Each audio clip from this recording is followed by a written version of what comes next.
Alright, so the Battlefield 2042 beta is out. The open beta is going to be out tomorrow by the time this video goes out. There's a lot of other things out right now. We got Far Cry that I'm working on. New Zombies map just came out. I'll do a walkthrough on that, slash review, and a Far Cry review, and everything. I'm working on it. There's a lot that just came out. Alright, Battlefield, it's quick and easy. I can talk about it, but my opinion out there, I'm gonna play through a whole campaign or figure out a whole Easter egg. So that's what we're talking about today. Alright, and so the best way to do this is to break it down to a pros and cons list. There's going to be a lot of comparing to old Battlefield games. And so, let me just start out by saying, this is on a Series X, alright? If you're playing it on an Xbox One or a PS4, the map size isn't the same, the number of players is the same. I can't talk about how that's going to feel. I can only talk about PC and next gen. That's it. So the beta is this one map, Orbital. You've seen the trailers for it, all the gameplay stuff. It's on Conquest, your typical Conquest, except they changed it up a little bit. So instead of just being A, B, C, D, E, F, they have like A and B, and then it'll be like C1 and C2, which are two mini objectives that you have to capture both of them in order to get the entire point of C. Alright, nothing too complicated, it's still just Conquest.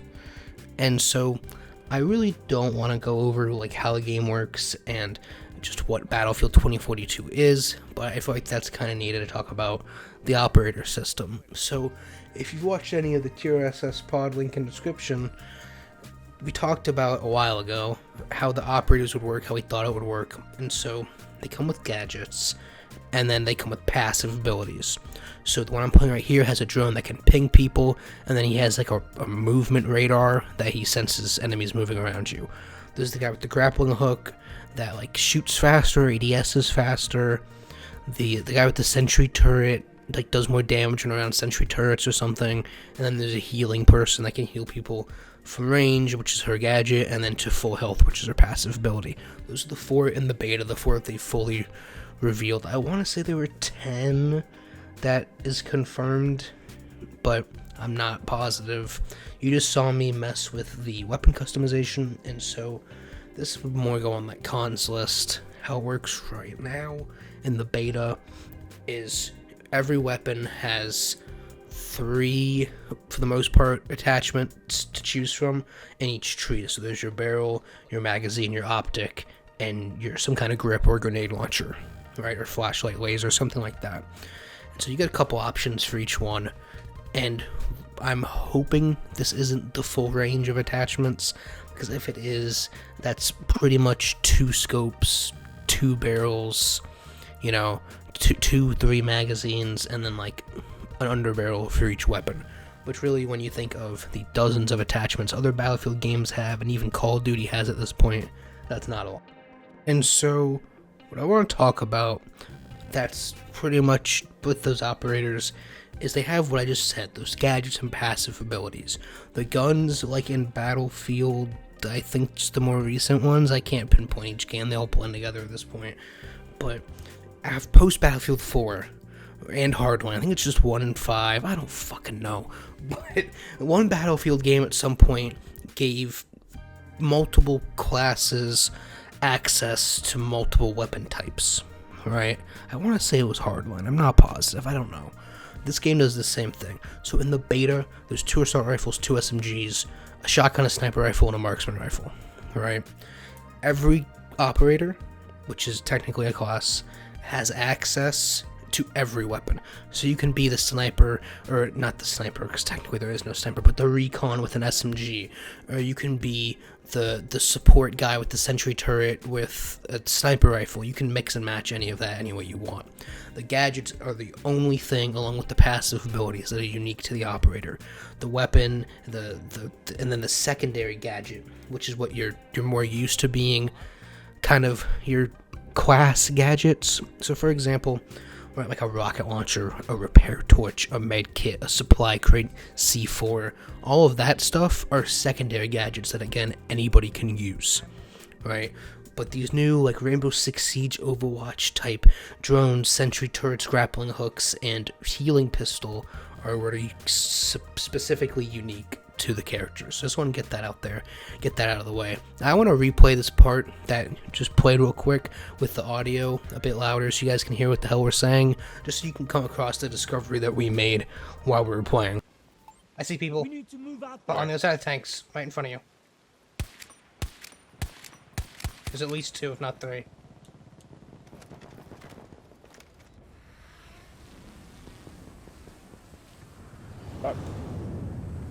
That had to be AI.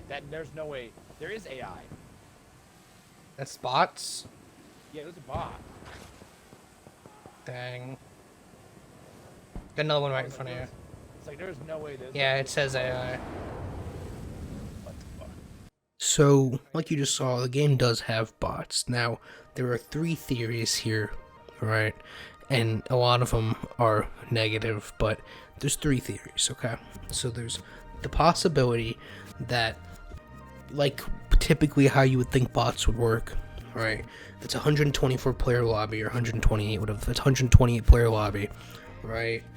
Whenever you reach whatever level, right, you match make and you hit, let's say, 100 players, so it throws in 28 bots, right? You don't match make within those 30 seconds with 128 players, it just makes the rest bots, right? So that's one option, but the way the bots spawn and they work and they roll up in these trucks make me think that that's not how it works at all.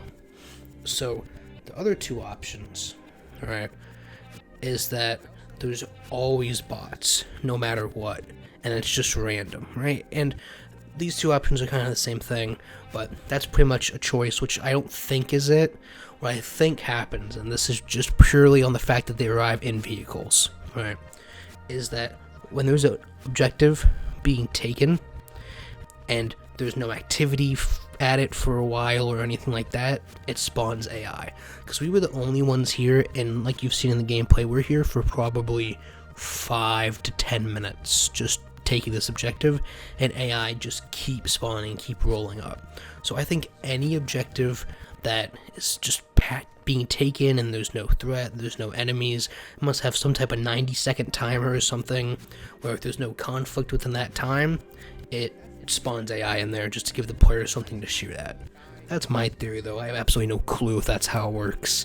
If you know, comment down below so you can tell me how this works, because this is concerning if there's just bots that replace players. So we're at almost a 10-minute mark, and I feel like I haven't really said anything, right?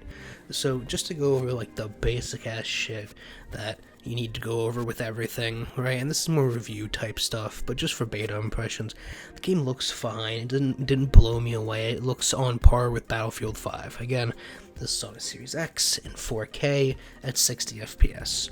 So, like I said, it's fine. Like, it's not next gen looking. I don't think, you're gonna be shocked by how it looks, at least not this map, but it is what it is, right? It's whatever. So there's that. We touched on gun customization. Gameplay wise, it's a Battlefield game. It plays like a modern Battlefield game, right? So aside from the weapon customization, that's really the only thing that's different gameplay wise. So I do need to talk about bugs, right? This is the one that was the most annoying to me. Just anytime you're in any type of non-driver seat in a vehicle, the camera just jitters like this. It was impossible to aim like that. Yeah, it's terrible. I can't see anything, gives me a headache. But I'm assuming that'll be fixed, and when we get through the cons list, you'll start to realize that a lot of the stuff that I have problems with, a lot of my negatives, are all things that can be fixed. Like this, for example, right? Just like bug-related type stuff. It does that thing where the map, I think Battlefield 4 used to do it, where just like the sky, instead of just like turns black for a second, but in this game for me it was red. It'll just flash red really quick and then go back to being blue, and then sometimes it'll just take up your whole screen. The grappling hook guy is particularly broken with bugs. Like, he'll shoot his grappling hook or his zip line out, and just the line will just go infinitely off into the sky. The helicopter crashing, I still think, I don't know if it's a bug or if it's just that they still don't have it down, but the animation for helicopter crashes, it'll just fall straight down and just like bounce off the ground, not anything impressive. Jets will sometimes just like 180 degrees instantaneously turn around. So just bugs like that, and you know, it's all connection type stuff they can fix in a month, right? A couple other things while we're talking about things they can fix. The pinging system when not using that drone I was showing earlier is awful. It's RB to ping, at least on Xbox, and it just gives you like this little half a second white diamond marker pop up. And I couldn't see it when my teammate was pinging something right in front of us. I didn't even know he was pinging unless he told me.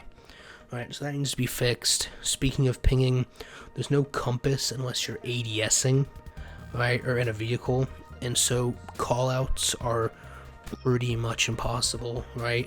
I'm on my drone giving my friend bearings, and he has to ADS in order to figure out what the hell way is north, right? Just put a compass at the bottom of the screen, up the transparency, we're good to go. It's not gonna be that big of a deal. No one's gonna care. I need a compass. All right.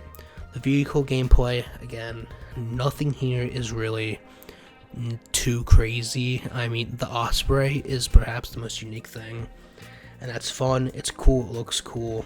But something I want to talk about that if you like me and you like vehicles, but specifically planes, I didn't really touch planes in Battlefield 1 or 5 just because I didn't really like those planes. They didn't feel right to me. They weren't as quick as I like them to be. I like helicopters more anyways, so I use tanks a lot in Battlefield 1 and 5.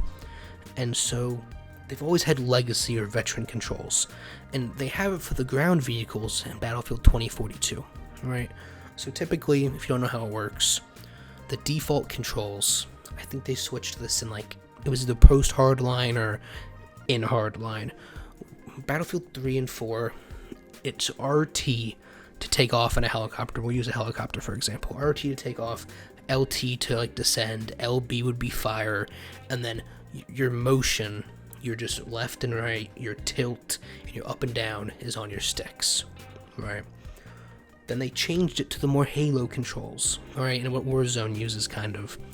So, I don't know anything about Warzone, but I never fly a helicopter in Warzone. More Halo type controls where it's left stick to come up and left stick to come down, and then left stick to tilt one way and right stick to tilt another way.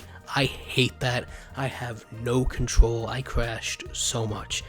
And they have a legacy option in the controls, and I don't know if this is just a bug in the beta, but it did work for me. Right? It worked on the land vehicles, like RT to drive. That all worked. But when I switched it for the air vehicles, nothing happened. So I can't use an air vehicle in this game until they give me my veteran controls. Alright, everything else worked fine. Like I said, the Ospreys, like, they look really cool, but everything else, it's your typical Battlefield stuff, right? Nothing felt too OP, right? All of the classes were fine. I feel like the sentry gun guy is kind of the weakest. If you're playing with friends, if you're not playing with friends, then the drone guy is obviously the weakest. He's pretty much useless. So we talked about the general gameplay, vehicles, controls, graphics, bugs, all that good stuff. And so does this feel like overly next gen? Not really. If you didn't tell me this was more than 32v32, I probably wouldn't have noticed. At least right now. And again, maybe that's a beta thing.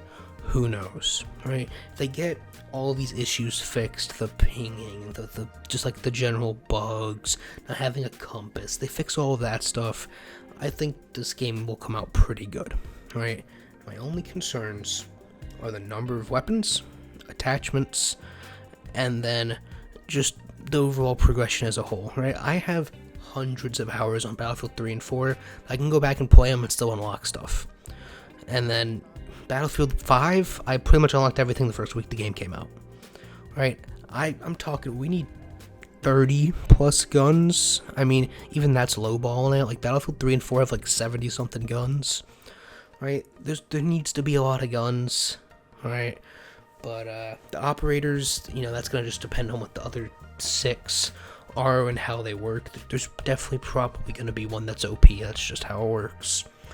But like we know we have the wingsuit guy that we haven't seen yet. He's in the game, and I think that's the only one we're missing. The only other thing I really want to talk about is I'm gonna call them deployable vehicles, right? So you have the typical spawn on the vehicle from the deployment map type vehicle spawn, right? That typical Battlefield, we're doing that for years, right? Then you have the ability to call in vehicles to your location. And so you can call in like the little attack dog that like runs around and has the sentry gun on it, an anti-air tank, a tank, and then I think transport. And so this never worked. The attack dog, I don't remember what it's called, that worked well. It always worked, and it works on just not so much a point system or anything like that, just a how many are there on the battlefield, right? You can compare this to like the squad leader thing they had in Battlefield 5. You could like call in the freaking V2 rocket or whatever, or like the tank. This doesn't cost points though. There's no squad points. It's just how many are deployed on the battlefield. If there's not a maximum number deployed, then you can call one. So they have the attack dog thing. Like I said, that always worked. It's actually really good. But none of the other vehicles worked. We were able to call a car one of probably the 5 or 6 times we tried. Same thing with the tank, one of the 5 or 6 times we tried. So, you know, that's really all there was to it. Now, one thing that this clip just reminded me of is you can revive anybody as anybody, right? And so the problem with that is that there's a medic character. And so all they bring is the ability to revive people at range and bring them back to full health. And I don't even think they can revive people at range. I think they just heal them. So really, it's just healing at range and bringing people back at full health. Anybody can have the ammo box and med box. So realistically, that kind of reduces the usefulness of that character. But we are where we are. I think this map probably wasn't the greatest choice for a beta, but that's not their fault. I mean, it kind of is, but specifically how things work now, you really have to choose one of your maps, and it can't be your best map because you have to save that for the full game. But you have to choose a map to show off in your trailers, show off in your gameplay, let people play in your betas. You have to just lose one of your maps, right? And you don't want to choose a trash map, because then obviously people aren't going to like the game. But you can't choose your best map, because then people are going to be like, oh, you lied about the game and all of that stuff, and you're giving all that away too early. So I feel like this map works well if you really like vehicle gameplay and sniping. If you like mid-range, like LMG gameplay or indoor SMG gameplay, any of that stuff, there's not much of that here, right? I mean, it is what it is. This map works fine. There's the other game modes that aren't unlocked here, so all they have is Conquest, right? Now, obviously, they're going to have more than Conquest, probably from Deathmatch, Rush, all that good stuff. But there's also all of the game modes that aren't even, returning game modes. There's the, Spec Ops game mode that I can't remember the name of right now.